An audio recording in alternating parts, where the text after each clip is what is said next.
Rajkot અગ્નિકાંડના CCTV footage આવ્યા સામે। વેલ્ડિંગના કામના કારણે આગ લાગી હોવાનું અનુમાન કરવામાં આવી રહ્યું છે।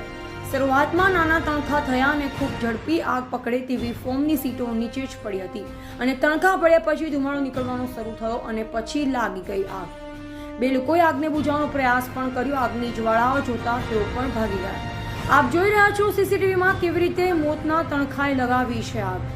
રાજકોટ અગ્નિકાંડના એક્સક્લુઝિવ સીસીટીવી ફૂટેજ આવ્યા છે સામે। કર્મચારીઓએ આગ બુઝાવવાનો પ્રયાસ કર્યો હતો પણ તે નિષ્ફળ હતો અને નાના અમથા તણખાની આગે ભયંકર જ્વાળાઓનું રૂપ લઈ લીધું, જેમાં બધું જ બળીને ખાખ થઈ ગયું હતું।